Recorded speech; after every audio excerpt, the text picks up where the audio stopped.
কই গেলা? মা কি হইছে আপনার? শরীর খারাপ লাগতেছে? আমার জানি কেমন লাগতেছে মা। আপনি একটু বসেন, আমি এক্ষুনি পানি নিয়ে আসতেছি মা। কিসের আবার পানি? আমার তো সেবা করা লাগবে না। আচ্ছা ওইদিকে যে রান্না করে চুলায় রান্না বসায় দিয়েছো, রান্না যে সব পুড়তাছে এই খবর আছে? হ্যাঁ, খালি সুযোগ পাইলে এই কাজে খালি ফাঁকি দাও। এটা কি মুরগির মাংস রাঁধছেন না মুরগির হালুয়া রান্না করছেন? মানে কেউ শুনছো কোনোদিন চিনি দিয়ে মুরগির মাংস রান্না করে? কি কইতেছেন আপনি? চিনি দিয়ে আনছে মানে? দেখছ বাবা, এখন তুই দেখ, তোর বউরে একটু রান্না করতে কইছিলাম, আমার সাথে স্বাদের মুরগিটারে এটা চিনি দিয়ে রান্না করছি। আচ্ছা তুই না কইছিলি তোর বউর পিছনে আমরা হুদা হুদি লেগে থাকি? হ্যাঁ, এখন তুই দেখ, তোর বউরে একটু রান্নতে কইছি। আচ্ছা সে যদি রান্নতে নাই পারে তাহলে আমারে কইতো, আমি রান্না দিতাম। তোমার সমস্যাটা কি আমাকে বলতে পারো? যে কাজটা তুমি করতে পারো না সেই কাজটা কেন করতে যাও? হ্যাঁ, খুব তো বড় গলায় কথা বলেছিলে। আমি এমন কাজ করব তোমার মা বাবার মনটা জয় করে ফেলবো, মনের মতো বউ হব, এই কথা? হ্যাঁ, তুমি যেভাবে কাজকর্ম করছো এভাবে কখনোই মনের মতো বউ হতে পারবে না। মেজাজটা গরম করে দিলে আমার। আমার এত বড় ভুল কিভাবে হতে পারে? নিশ্চয়ই এখানে কোনো গন্ডগোল আছে। ও, বাবার কাপড় দিয়ে বাবার কাছে ভালো বৌমা হতে চাচ্ছেন, বাবার মন জয় করতে চাচ্ছেন, বাবার মন জয় করাচ্ছি। এই যে আপনার সাদা ফতুয়াটা। এই কি করছো? এই রং মুখ লাগে কি করছো? এটা পরে আমি সালিশে যাইতাম। কি করছো? এই সাগরের মা, সাগরের মা, এই যে তোমার পোলার মেম সাহেব বউ, দেখো কি করছে মহিলারা। আব্বু, রংটা কোথা থেকে লাগলো কিছুই বুঝতে পারছি না।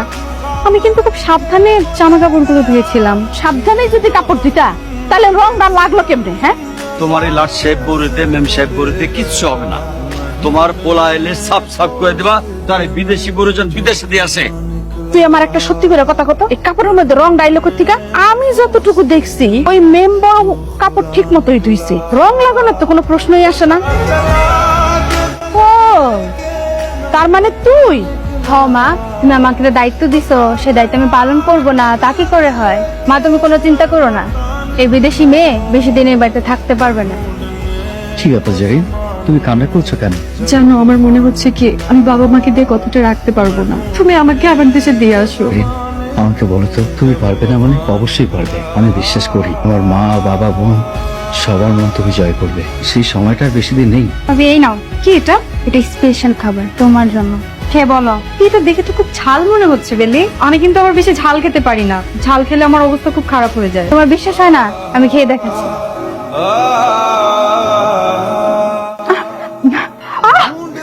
পানি পানি, এত ঝাল কিসের জন্য? নাও পানি, নাও পানি। আমি জীবনে এত ঝাল খাইনি, এত ঝাল। এই বেলি, তুই মানুষের মতো কিছু? হ্যাঁ, তোর ভাবি ঝাল খাবার খেয়ে পানির জন্য ছটপটাচ্ছে আর তুই পানি না দিয়ে হাসাহাসি করছিস। আর জেরিন, তোমাকে আমি বলছি, তুমি যে খাবারটা খেতে পারো না সেই খাবারটা কেন খাচ্ছ? আমি ইচ্ছে করে খাইনি শেখু, বেলি আমাকে বললো আমার জন্য একটা স্পেশাল খাবার বানিয়েছে, সেজন্য আমি খেয়েছি। তোর এত বড় সাহস, তুই জেনে বুঝে তোর ভাবিকে ঝাল খাবার দিয়েছিস? আমি অবাক হয়ে যাচ্ছি। তোর ভাবি এই বাড়িতে আসার পর থেকে এই বাড়ির প্রতিটা মানুষ তার সাথে খারাপ ব্যবহার করছে। আরে এমন কাজ কি মানুষ মানুষের সাথে করতে পারে? আমার ভাবতে ঘৃণা লাগছে, তুই আমার ছোট বোন।